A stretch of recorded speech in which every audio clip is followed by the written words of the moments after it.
Nandito po kami sa likod ng munisipyo. Ito po yung munisipyo mga kapitik. Yan, yung building na yan. Tapos nandito yung sa loob ng gymnasium na yan. Nandiyan po yung office ng Comelec. At si Mami Janet po ay nagpaparehistro para sa voters register. Para po sa darating na halalan ay siya po ay dito na boboto kasama ko. At siya po ay 10 years na bumoboto ay sa Singapore. So yun guys. Nung sinundo ko siya dati ay may vlog pa kami noon, sakto botohan. Ay siya po ay sinamahan kong bumoto sa Singapore. Ako po dati ay nakaboto rin doon sa Singapore. One time lang. Pero si Janet po ay doon lagi naboto. At ngayong nandito na siya, ay ako po ay dito sa general na car na boto. So sabi ko kay Janet ay dito na lang din siya magparehistro.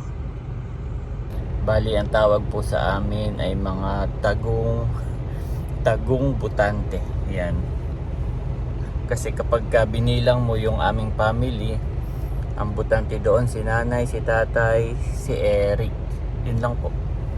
Pero, si nanay, si tatay, si Eric, si Baron, saka parang yun lang po, yun lang. Pero, kapag kabotohan na, kami po pala ay madami. Si Hysen, dito rin naboto. Si Ate Nels, yan. Si Nerly, yan, dito rin po naboto yon. Si EK, yan. Si ako, saka ngayon po ay si Janet. So marami po pala yung family namin kapag may nangungumpanya ay marami silang inaasahan. Kasi kapag nakuha nila si tatay, pag minsan sakop na kami lahat. Halimbawa sa kapitan or sa kunsyal. Kasi ako naman, hindi naman ako dito madalas. So kung sino yung gusto ni nanay, ni tatay, ay parang yun na rin yung binoboto ko. Yan guys, kaya kami maraming tagong butante ang tawag sa amin. Kung titingnan mo ay kakaunti lang kami, pero kapag dating ng butuhan, marami pala kami guys. Ayan po si Andres, tulog na tulog. Nilagyan ko ng unan. Tapos ito na may sobrang lapit lang sa amin para comfort. Tulog na tulog po si Andres, my boy. Sarap ng tulog. Mahaba ang tulog niya, kanina pa yung tulog.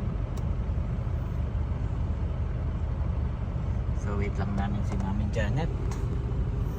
At paglabas niya dyan, siya po ay kanina pa. So siguro ay nagpipil up na siya ng mga papers. Paglabas niya dyan ay isa na siyang ganap na botante ng general na car. Yan, nadagdagan ang botante sa amin si Janet. Ayan na po si Mami Janet. Okay na. Ayan na po, kompleto naman ang IDs mo. Anong hininging requirements pala? ID mo lang. Tapos ay ito na yung aking voters. Yep. So na-transfer na ang aking Huwag mo na ipakita, huwag mo na ay, wag na ipakita. Na-transfer from Singapore hanggang dito. Tinanong nila kung saan ka dati naboto. Kasi importante kasi doon nila kukunin yung file. Oo. Tapos sa system nila, tapos doon. Oo, nakita agad nila na talagang nandun ka, no? Ikaw na may regular na boto sa Singapore, no? Oo. Tapos tinanong kung baka kasi iba ang pangalan ko, baka dalaga pa ako. Oo. Mainit ba si Andres? Hindi naman na. Hindi naman, nandun ako kanina sa Malilong. Tapos yun, nag-fill up ka na ng mga form. Tapos okay na. Okay na. Isa ka ng tagong botante rin. Importante ng general. Oo. Pag titingnan si nanay, si tatay, si Eric, yun lang. Pagdating ng botohan, dadating si Ate Nels, dadating si Nerly, dadating si Hysen, darating si EK, Kasi lahat sila. darating ako, tapos ngayon ikaw, dalawa tayo. Kasi hindi sila dito nakatira na sa bago. Yep. Parang pag may mga kampanya, ilan lang sila dyan. Bigla ko, ang dami pala. Baka pwede na pumunta dito legit. Yehey, legit. Thank you Lord. Ayan po si Daddy at bumaba lang po kami. At nabili ng saging. Ang dami saging po dito.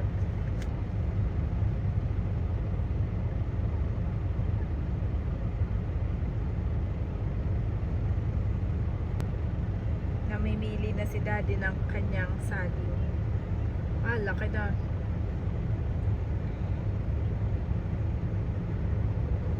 Wow, nakabili ka na agad ng saging. Yes, medyo hilaw pa, mami. Ah, walang hinog doon. Si Daddy ay mahilig bumili ng hilaw. Yung papahinugin pa. Oo. Yung inip na inip na kami. Tapos promise, sa pansin ko yung pag nabili ka ng saging. Ayaw mo talaga yung hinog na. Yep. Dami naman doon, hinog. Nagtampa pa eh. Gusto ko na kasing kumain ngayon, as in ngayon na. Mainit siya, mami. Ah, sige. Wag na nga muna. Di ba tuwing bibili si Ate Nels? Uy, baka yung nainitan. Di ba ga? Oo.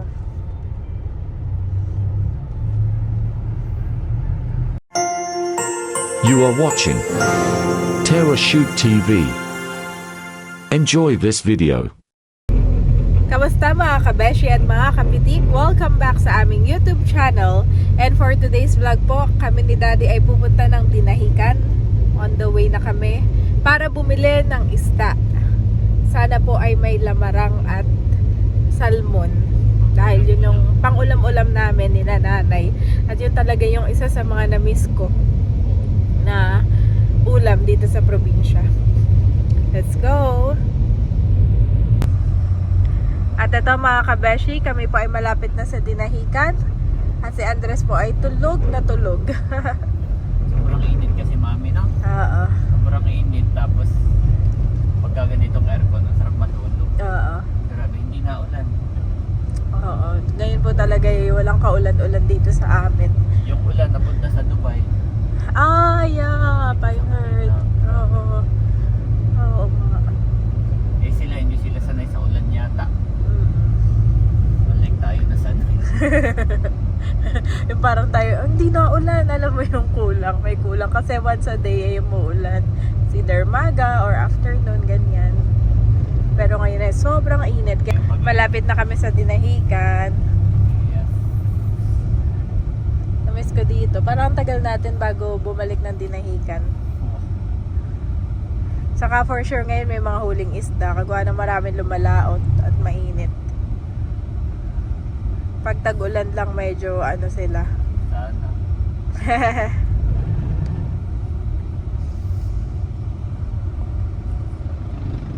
Ayan, nandito na tayo. Wow! Oh, parang maraming isda dati at maraming mga dealer na nakaabang. Parking. Dito na lang kami ni Andres sa sasakyan at siya'y babantayan ko.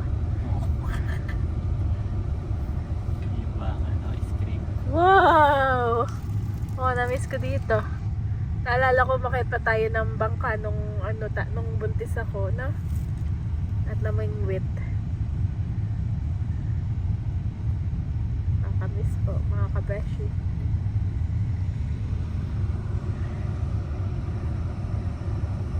Ayan mga kapitik, ang Dinahican. Napakaganda. Wow, ganda rin ang bundok. So ang budget po natin ay 1K. Tingnan natin kung anong mabibili ng 1K. Ayan. So ang gusto ni Janet ay lamarang, tapos ay pakoy, at saka yung Pinoy salmon. Yun po yung ating hahanapin. Ayan. Wala sa listahan. Pinoy salmon. Wow! Ito pula. Ano kaya maganda dito?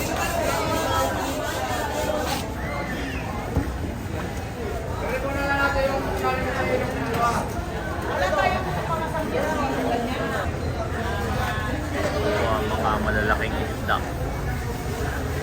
Grabe. Gatao na ito, gatao.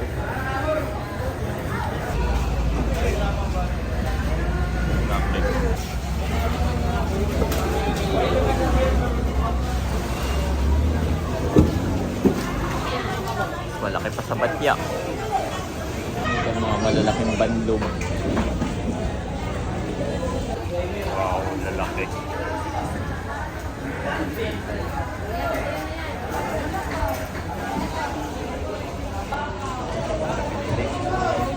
Ito yung lamaran. Tapos yung isa ay kaliskis lang, kakaliskisan. Saka yung asang. Apa, Na mo, basta't may 7,000 ka ito po ang ating mga nabili. Halo-halo. Kung ano-ano.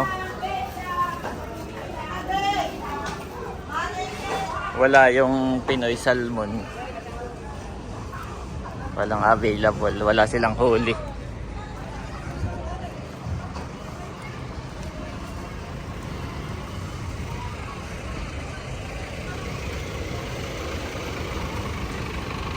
At ayan mga kabeshi, kami po ni Daddy ay paalis na. Marami ka nabili, Dad?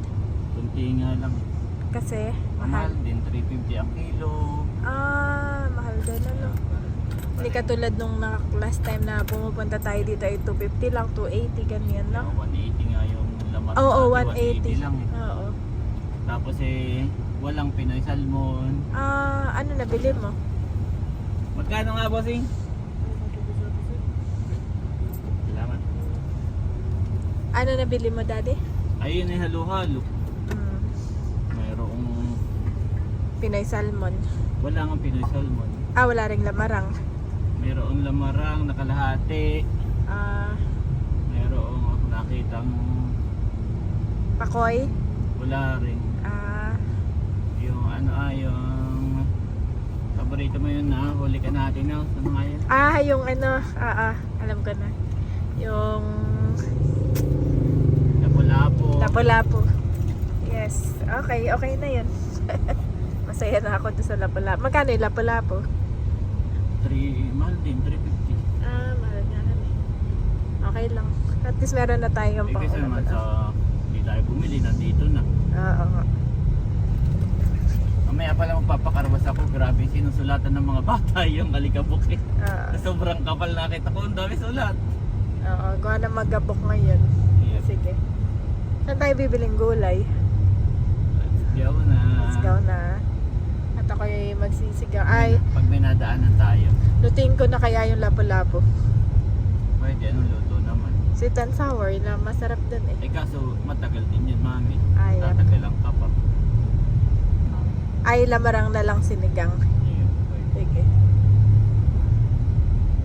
Lagi ko naisip yung Pinoy salmon. Siguro miss na miss ko na.